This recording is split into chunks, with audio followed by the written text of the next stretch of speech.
৮ দিন হলো ছেলেটা হাসপাতালে ভর্তি। আজও সুরাহা কিছু হলো না।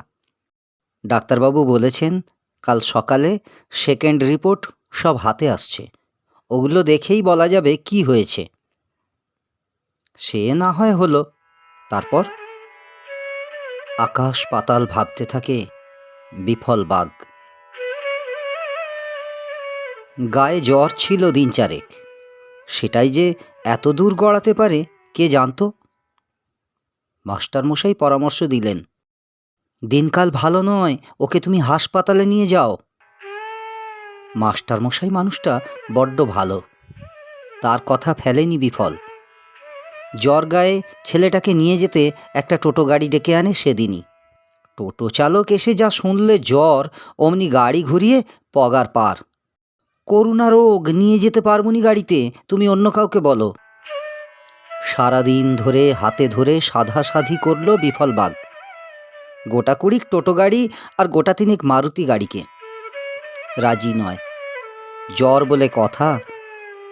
খবরটা ছড়িয়ে পড়ে এক মুহূর্তেই। বিফলবাগ সাইকেল চড়ে বড় রাস্তায় অটো স্ট্যান্ডে পৌঁছানোর আগেই। বিফলবাগের ব্যাটা সুফলবাগের করুণা রোগ হয়েছে। পাশের বাড়ির বৌদি ডাক্তারের চেয়ে কম জানে না। সেও বিফলকে হুমকি দিতে থাকে, নিজের ঘরের জানালা খোলে না যদি করুণা রোগ ঢুকে পড়ে তার ঘরে। কিন্তু উঠোন থেকে সুতীক্ষ্ণ কণ্ঠস্বর ভেসে আসে, এবার বুঝি আমরা মরে যাব, তোদের জ্বালায় ঘরে টেকা দায়। একটু আক্কেল নেই, সারাদিন ট্যাং ট্যাং করে ঘুরতেছে এঁদালে কেঁদালে, শেষে কিনা করুণা রোগ তুলে আনলে ঘরে। আমার দেয়ালে দেয়াল, যদি কিছু হয় কচু কাটা করে মরব। বিফল বুঝতে পারে জমে মানুষের টানাটানি শুরু তার ঘরে। পড়শিরা সুযোগ পেলে ছাড়বে কেন? ওদের এটাই সুযোগ হয়তো। বউ গেছে 2 বছর, ছেলেটাকে নিয়ে ট্রলি টেনে খাচ্ছিল। ছেলেটা তখন 5। ওর মুখ চেয়ে বিফলের বাঁচা। ভিন্ন হয়ে খাচ্ছে বিয়ে থেকেই। বউটা যাবার পর কাকি বলেছিল 1 হাঁড়ি করে নিতে, অতটুকুন ছেলে। বিফল বলে, কাকি, যে যাবার সে তো গেছে, এখন আর আমার কি? কষ্টই কি আর আরাম কি?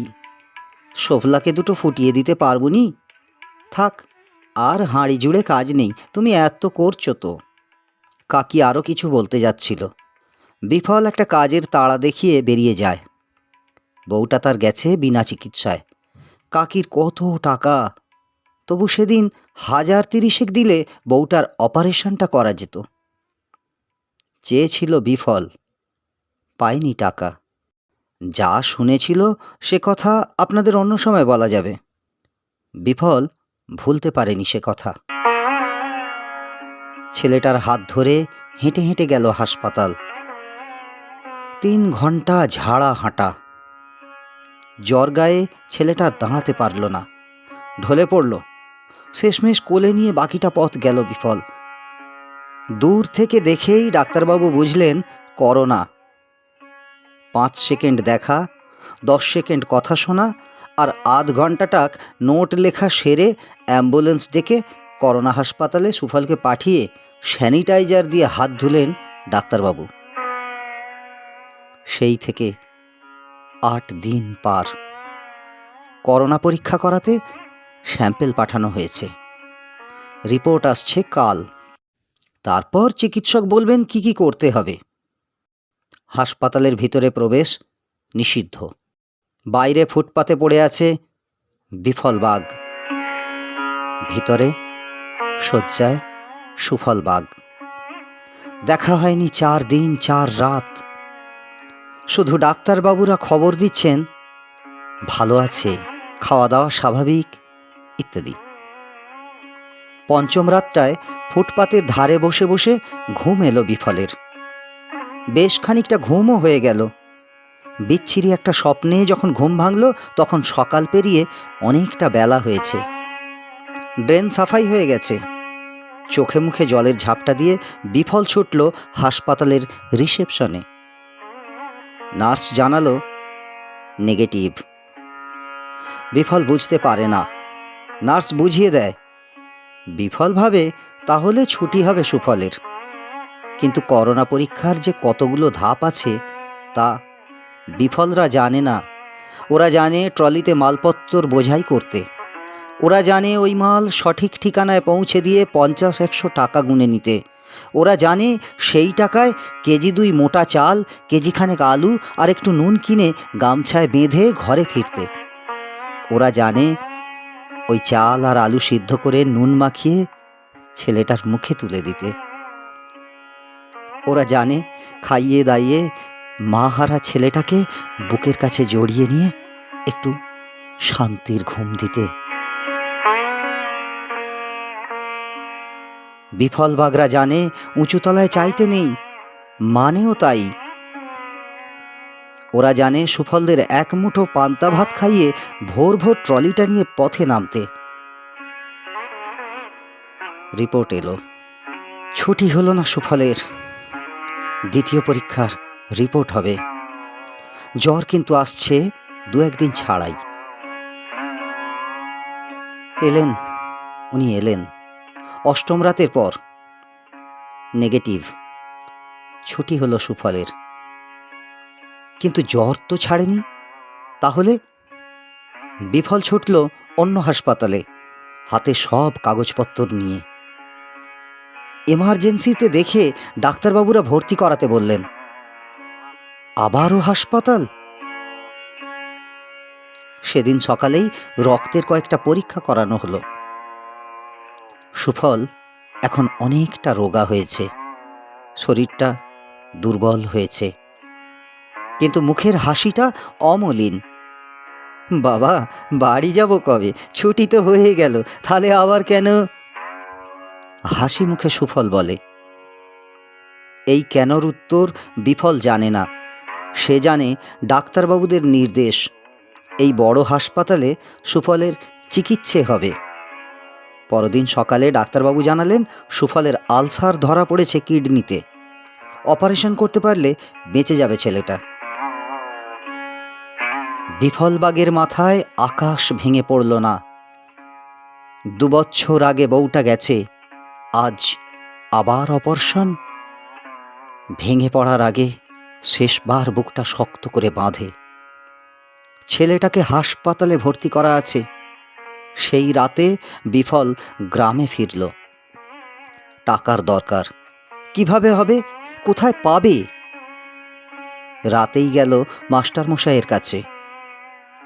পরের দিনেই মাস্টারমশাই বিফলকে নিয়ে ব্যাংকে গেলেন, অ্যাকাউন্ট করাতে হবে। করানো হলো। সেই অ্যাকাউন্ট নম্বরে অনুদান সংগ্রহের ব্যবস্থা শুরু হলো। চারদিকে প্রচার করলেন তিনি একাই। বিফল সব ব্যবস্থা দেখে চলে আসে শহরে, হাসপাতালে। কয়েকটা দিন পরেই তো তোর জ্বর কমে যাবে বলেছে, তুই চিন্তা করিনিস, ডাক্তারবাবুরা আছে তো। সুফলের মন পড়ে আছে দলুইদের আম বাগানে। হাসপাতালে আসার আগের দিন দেখেছিল গাছের ডালে চড়ুইয়ের বাসা বাঁধা। বাসায় 2খানি ডিম। ওদের পাহারা দিতে হবে যে, নালে বাচ্চাগুলোকে কে নিয়ে খাঁচায় ভরবে। ওরা আকাশে যতদিন না উড়ে যায়, সুফলের যেন দায়িত্ব ততদিন ওদের পাহারা দেওয়া। আগেরবার 2টো ঘুঘুর বাচ্চা পিকুরা নিয়ে পালিয়েছিল। ও চুরি করে আনে পিকুদের ঘর থেকে, উড়িয়ে দেয় খোলা আকাশে। এবারও যদি পিকু আর ওর দিদি জানতে পারে, বাবাকে চুপি চুপি বলে পাহারা দিতে, আর যাতে পিকুরা জানতে না পারে সেই ব্যবস্থা করতে। রাতে বাড়ি ফিরে মাস্টারমশাইয়ের কাছে যায় বিফল। খবর ভালো, টাকা উঠছে, ভালোই টাকা উঠছে। এদিকে হাতে সময় কম। 7 দিনের মধ্যে অপারেশন করাতে বলেছে ডাক্তারবাবু। মাস্টারমশাই আশ্বস্ত করেন টাকা উঠে আসবে। তিনি নিজে অক্লান্ত পরিশ্রম করছেন। 4 দিনের মাথায় জমা টাকার স্টেটমেন্ট নিলেন তিনি। 1 লাখ খানেক হয়েছে, ওটা তুলতে হবে। কিন্তু বিফলের প্যান কার্ড নেই, সুতরাং সব টাকা একসঙ্গে তোলা যাবে না। 20,000 নগদ পেল শুক্রবার, জমা দিল হাসপাতালে। শনিবার ব্যাংক বন্ধ, রবিবারেও। টাকা দিলে তবেই অপারেশন হবে, এবং সেটাও কম নয়, 2 লাখ। বাকিটা ছুটির দিন। মাস্টারমশাই ভাবতে বসলেন। প্যান কার্ড করাতে অনেক সময় লাগবে। উপায়? ব্যক্তিগত দান আর স্বেচ্ছাসেবী সংস্থার দানে বিফলের অ্যাকাউন্টে জমা পড়েছে অনেক টাকা। 3 লাখ ছাড়িয়েছে সোমবার। বিফল তুলতে পারল 49,900 টাকা। আবার অপেক্ষা একটা রাতের। সময় গড়িয়ে যায়। বিফল ভাবছে, ছেলেটা কাতরেছে কাল সারা রাত, যন্ত্রণা খুব, পেচ্ছাপে রক্ত এয়েছে। ডাক্তারবাবু বলেছে শিগগির করতে। বিফল হাতে পায়ে ধরে। ডাক্তারবাবু বলেছে ওসবে কাজ হবে নি, টাকা দিলে অর্ধেক, তবে হবে অপারেশন। বিফল ব্যাংকের ম্যানেজারের পায়ে পড়ল শটান। স্যার, স্যার কিছু করো স্যার, আপনি না করলে আমার ছেলেটা মরে যাবে, অপারেশন হচ্ছে না স্যার। ম্যানেজার নিরুপায়। পরের দিন আবার আসতে বললেন। ছেলেটা আজ আর কথাও কইতে পারছে না, এখনো কম করে 1 লাখের বেশি টাকা চাই যে। আজ এই অবস্থা, কাল কি হবে কে জানে। কালের ঘরে কে ঢুকেছে সে জানে না। মাস্টারমশাইয়ের নিরলস প্রচেষ্টায় মঙ্গলবারের মধ্যে 6 লক্ষ টাকা অনুদান এসে গেছে বিফলের অ্যাকাউন্টে। টাকাটা জমা দিতে পারলেই ছেলেটা অপারেশন টেবিলে উঠবে। সকাল থেকেই ব্যাংকের লাইনে দাঁড়িয়ে আছে বিফল। কিন্তু রোগীর তাড়া থাকলে কি আর সবার তাড়া থাকে? বিফলের মন মানে না, তাই সকাল থেকেই লাইনে। 11টা নাগাদ ব্যাংক খোলা হলো। লিংক নেই। লিংক নেই। লিংক কি বস্তু, ওটা থাকার কি দরকার? বিফল জানে না। গুনতে থাকে প্রহর। এই বুঝি ম্যানেজার টাকা দিতে তার নাম ডাকে। দুপুর হয়ে গেল। লিংকের গাড়ি এসে পৌঁছালো না ব্যাংকের দুয়ারে। বিফল 1000বার প্রশ্ন করে আর উত্তর পায় লিংক আসেনি। অবশেষে তিনি এলেন। কোন অদৃশ্য গাড়ি চেপে কে জানে। কিন্তু হাতের অন্য কাজগুলো সেরে ম্যানেজার স্যার তাকালেন ঘড়ির দিকে। 2টো বেজে গেছে তখন। টিফিন করতে হবে না? বিফল বাগের জন্য লেখা হলো আরো 1 ঘন্টার প্রতীক্ষার প্রহর। বাবুরা টিফিন সেরে চা পান করে চেয়ারে বসে ঘোষণা করলেন, লিংক নেই, আজ আর হবে না, আপনারা সবাই কাল আসুন। আকাশ ভেঙে পড়তে গিয়ে আটকে গেল বিফলের মাথার কাছে এসে। ও ঠিক করলো এখান থেকে আজ ফিরবে না। লিংক এলে তাকে বেঁধে রাখবে সারা রাত। সকালে ওর টাকা তোলা হলে তবেই ছাড়বে। চাঁদটা আজ বেশ গোলগাল উঠেছে, থালার মতো লাগছে। আলোর ছটা একটু বেশি। চারিদিকে অপূর্ব জ্যোতি ছড়িয়ে পড়েছে। বিফল জানে না একে চাঁদের শোভা লাগা বলে। ও কবি হলে কবিতা আসতো অনেক। সারা রাত শুধু কবিতা। বিফলবাগ জানে না শোভা কি, কবিতা কি। ও জানে এক মুঠো ফ্যান চপচপে ভাতে একটুখানি আলু আর কাঁচা লঙ্কার তেজ কত, কিন্তু সে তেজ ওর এখন নেই। ও ঝিমিয়ে পড়ে, ঘুমিয়ে পড়ে। কতটা রাত হয়েছে ও জানে না। ঘুমটা ভাঙল। ও বুঝতে পারল একটা ঠান্ডা হাতের মতো কিছু ওর বুকের ওপর খেলা করছে। ও চোখ বন্ধ করল, আর সে চোখ খুলতে পারল না। হাসপাতালে শয্যায় তখন আর এক জোড়া চোখ চড়ুই পাহারা দেবার স্বপ্নে প্রহর গুনছে।